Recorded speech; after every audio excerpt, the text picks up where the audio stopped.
Today, I'm going to cover one of the targets of the human body that is really, it's a very simple target for you to strike, and it's absolutely effective. It's going to require you to use your body weight, just like all our targets do. But the cool part about this is it will result in the person either fainting, kind of phasing out, fainting, or they'll get a concussion and get knocked out. And the other thing that's interesting is this shows up in combat sports every so often. And usually the announcers get it wrong. They always think it's something else. But we'll go over that. But let's talk about, what am I talking about?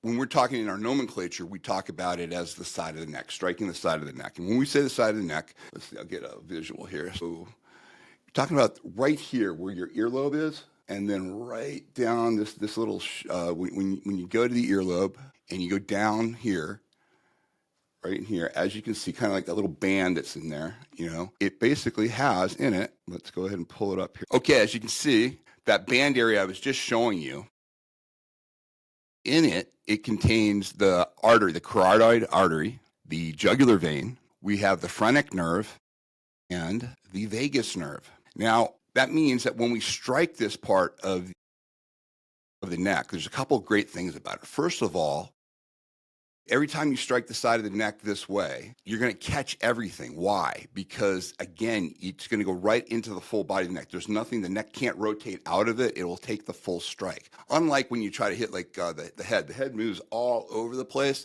and oftentimes you hear about people slipping punches or just punches not connecting all the way. It's because the head can move, and sometimes people's targeting is off.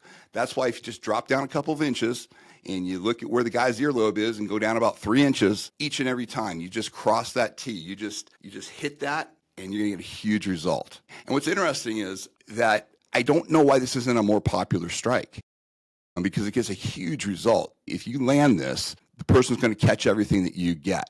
It's really interesting. So I pulled up some things. I'm going to first show you it being used, in the real world, and then I'll show it to you in the ring. Okay, so let's see. The first one I'm going to show are these are just a couple of knucklehead Marines. They're going to be teaching a hand-to-hand course, and one of the guys wants to know, they're going to talk about the striking to the side of the neck with the knife hand. It's a technique they show. People make fun of it all the time, kind of like Austin Powers' judo chop and stuff like that, but it's a very effective strike. And you're going to see it doesn't always take a lot of power to get a huge result. We'll talk about why. But let's go ahead and play this video. Oh. I remember one of the first times I showed this in public. The uninitiated, you'd think this looks staged, okay? But that reaction right there, what you're seeing right there, is the first part. Do you see how everything's pulling in, his arms are going down, and his body just drops. He is basically getting a vasovagal response. And a vasovagal response is kind of like a dimming, it's like you're turning a dimmer down, and the lights are going out for him. So he kind of slowly is just going out, but he's done. He's going to drop right here. Now, he's very lucky. Watch when he drops. He's lucky that he didn't get more hurt. He could easily hurt his neck on this, hitting the surfaces that he's hitting. But look at that. It's just a light strike. And why is it a light strike? Because him on here, his vagus nerve might be a little bit up more. Some people are more sensitive in the neck. That's why we always hit it as hard as we can. But this guy just did a light chop. You saw it, just boom, boom. But it was enough to activate neuroproxia, which is just interacting with the nerves to block the nerve flow. And basically what happens is the body resets. Now, when you strike the vagus nerve, as you saw in the graphic here, the vagus nerve, you see how it goes all the way down to the stomach? It also goes to the heart. The interesting about the vagus nerve is it interacts with the head and the heart on the system. So when it gets interrupted, the body gets confused and says, hey, listen, something's wrong. We're going to put the body to sleep. I remember there was a famous story with George Bush, Bush 2. He was sitting in the Oval Office. I think it was pretty close to right after he got into the Oval Office.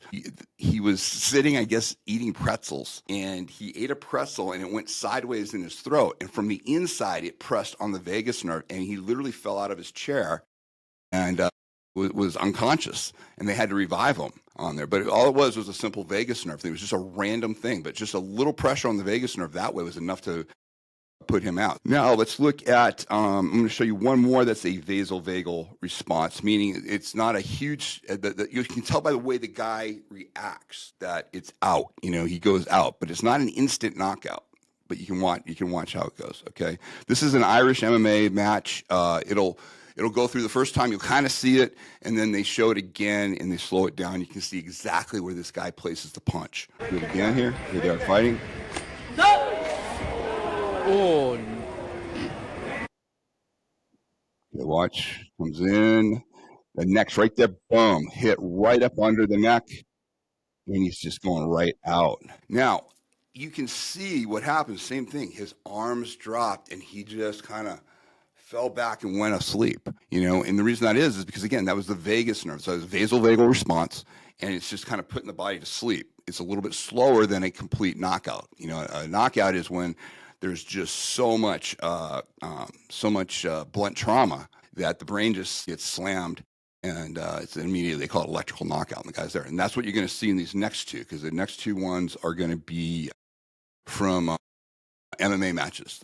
You'll probably recognize some of them here from the UFC. All right, this time this guy's going to use an elbow. This is beautiful. This is one of the best strikes I've ever seen. Now watch. He pushes him out. You see how he did that? He pushed his head, and he came in. And look, the body just drops. That's complete knock. Look, pushed it up. Boom. He knew exactly where to strike. Okay, that was a calculation. He was trying to hit that area.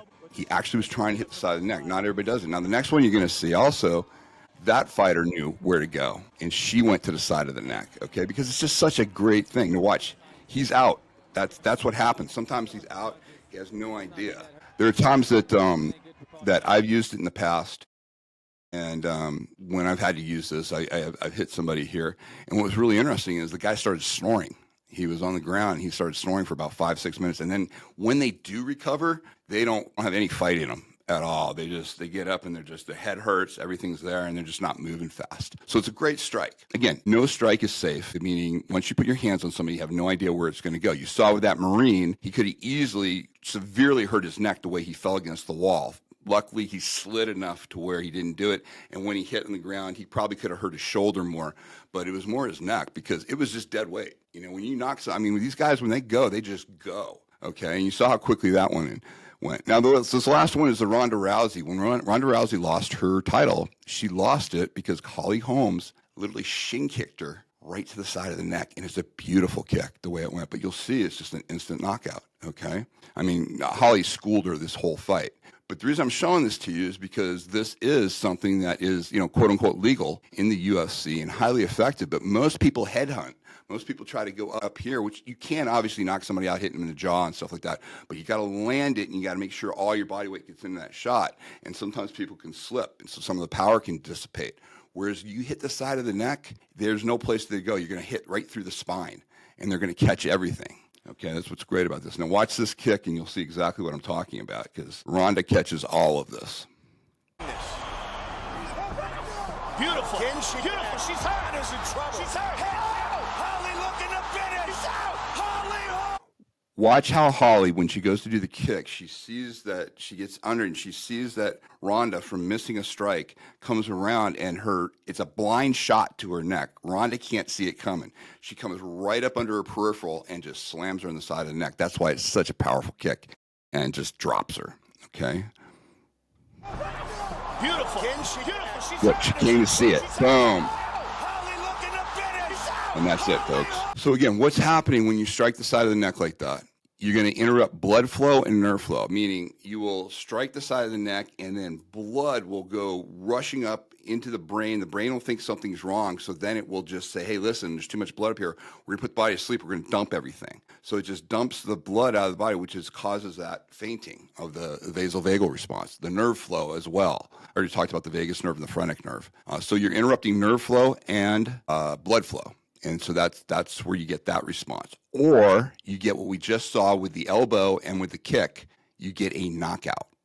You get a concussion, where it just concusses the brain, and it's instant electric knockout, you drop. So again, it's just a great part of the body to know. It's one of those ones that it's very few people understand it, very few people train it, but those that do get huge results. So again, something to have in your arsenal. The cool thing about it is, We can just use our ulna bone. You don't have to use a hand. You don't have to use a punch. You don't have to do this. Is effective, believe it or not. I know it looks goofy, but it's very effective. But right here, the reason we like to use the ulna is because, again, there's no nerves here. It's just bone and skin. It's your own personal piece of lead pipe, and it goes really good with the side of the neck because all you have to do is get some part of your forearm when you're striking, some part of that ulna bone crossing this area, and it'll take care of it each and every time. It'll absolutely get that area. So again, remember where it is. Just you go to your earlobe, basically that little sheath right there, and as long as you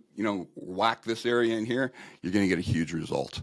It's funny, targeting is so important. I mean, I've done a lot of stuff on it, and then I like to show specific situations like this. I showed you things in the real world, people doing it in the real world, and I showed it to you in combat sports.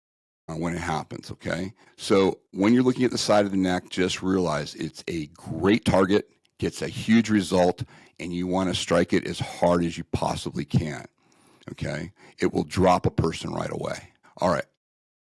Now, if you want more information like this and you're ready to start putting a plan together that will minimize the chance of violence coming into yours and your family's life, you need to go to surviveviolence.com, get our free report. We've got 11 different modules that I put out there for you that just gives you all these principles and methods that I talk about here on the channel, but we really go in depth on that. And again, it's absolutely free. I want you to be informed, and that's why I provide this information. So again, surviveviolence.com.